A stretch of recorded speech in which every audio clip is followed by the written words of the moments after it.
Charlotte Flair and Tiffany Stratton went shooting on SmackDown. We got backstage details on Miro's WWE return. And CM Punk has revealed his WrestleMania Favour. Stay tuned for all the deets. So on last night's SmackDown, Charlotte Flair and Tiffany Stratton met face to face for a bit of a promo battle in front of the crowd this time, rather than it being back and forth over screen.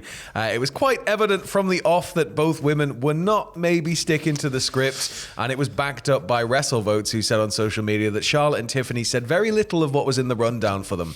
Off script quite a bit. Sean Ross Sapp of Fightful also reported that everyone he was speaking to believes that Charlotte and Tiffany were heavily off script.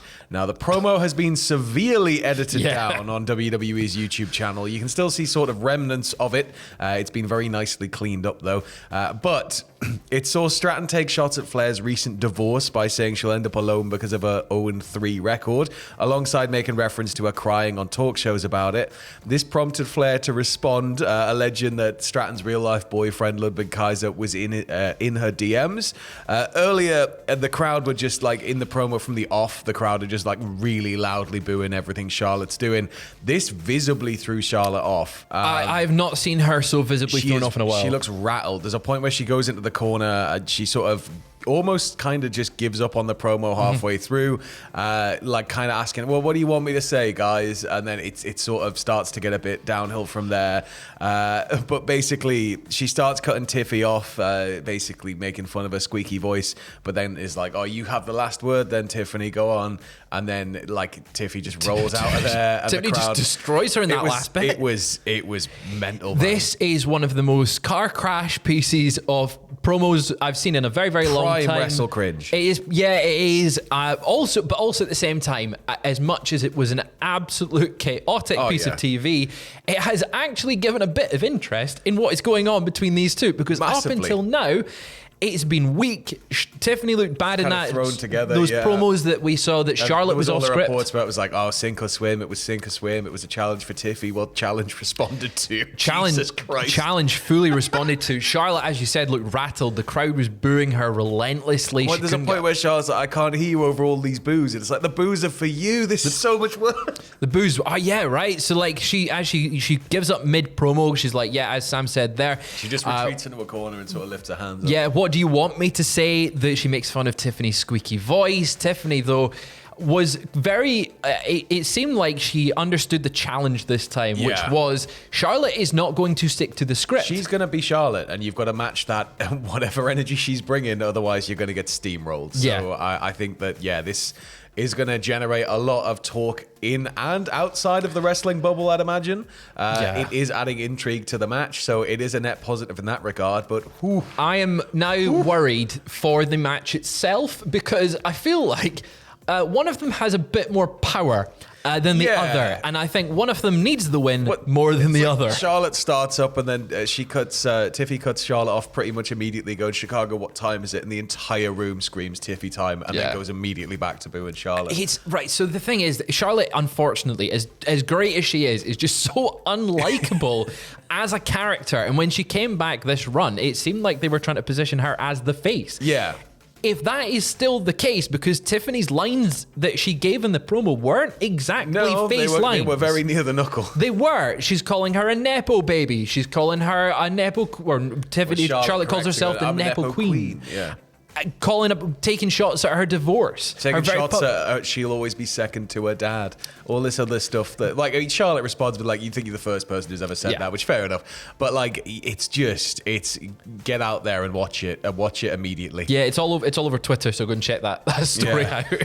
Well, moving over to the other side of the fence, it is, of course, AEW Dynasty this Sunday, tomorrow, 11:30 p.m. UK time. Bandido versus Chris Jericho in a title versus mask match was finally added to Dynasty this week. But the Observer, basically the Wrestling Observer newsletter, reported that there were issues surrounding getting the match itself booked. The match was reportedly up in the air due to an issue involving Bandido's representatives, and it was described as a ridiculous few weeks in finalizing the match for the show. So my initial thought, and I think everyone on Twitter that saw this report thought, oh my God, did Jericho want to take Bandido's mask? Like, was that the original thing that's causing some issues for Bandido's representatives? I think that we need Bandido to win here. I love Jericho. He's done a lot for the industry, but why is he Ring of Honor champion?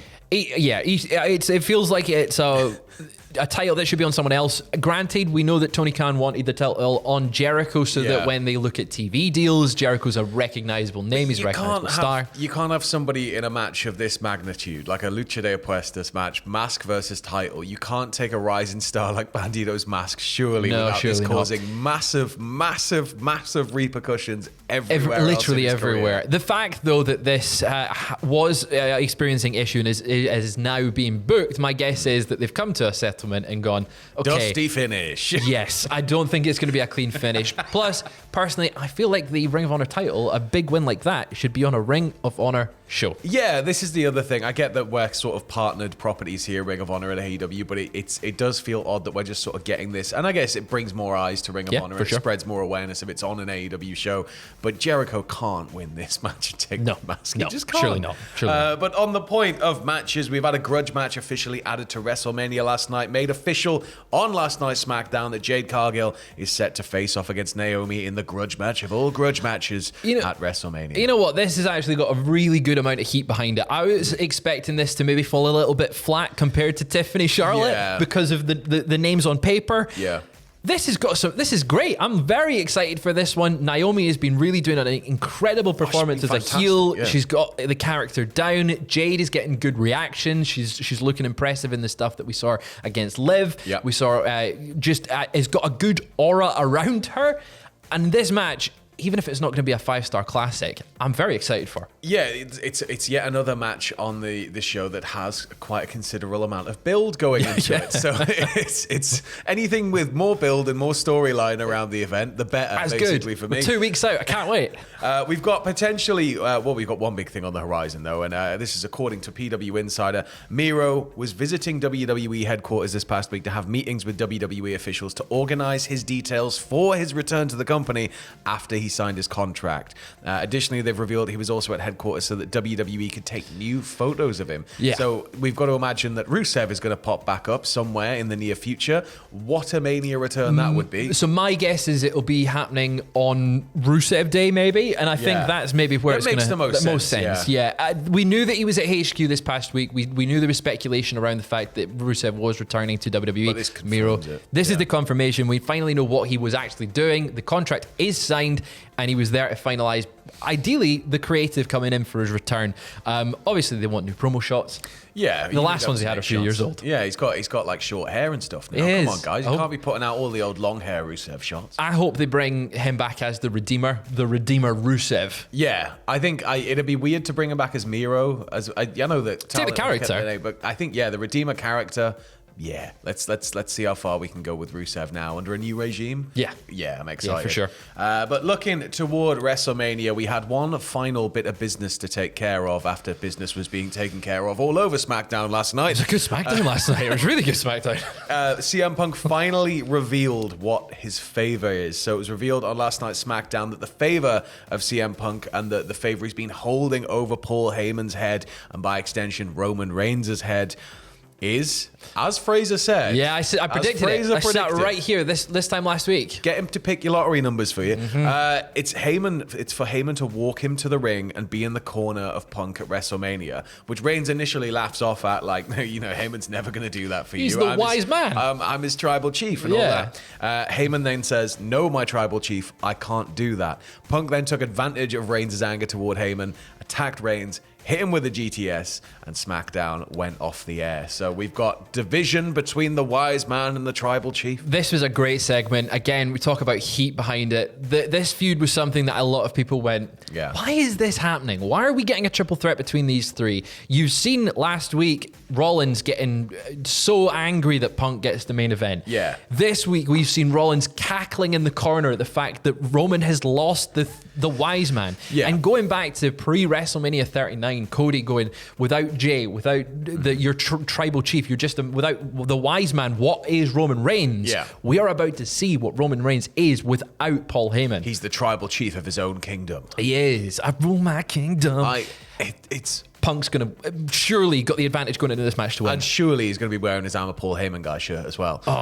Give us a new one, yeah. Oh, man, like, this is just juicy. This is very juicy. Again, I wasn't really that excited for the match until this has just been thrown in. This is a nice little bit of sort of spice. A little bit of go spice into in it. there, And the fact, as you said, Roman is going in there solo. Roman doesn't have his usual confidant. His entourage is, hey, he his doesn't have wise any man. of that. He's just going to be Roman Reigns.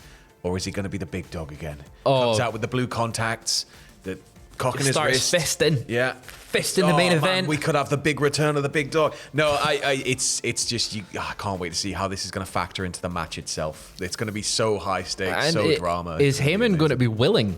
As in the main event, is he going to help CM Punk? Is that going to be the story of the match? Is he torn between helping Punk or helping Reigns? Because what's stronger, like the bond between him and the Anawahis and the bloodline, or between him and his best friend Punk?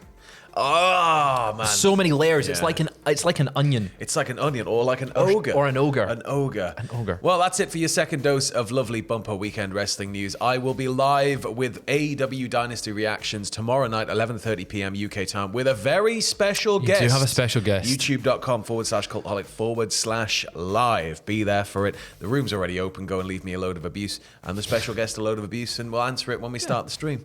Yeah, catch you in a bit.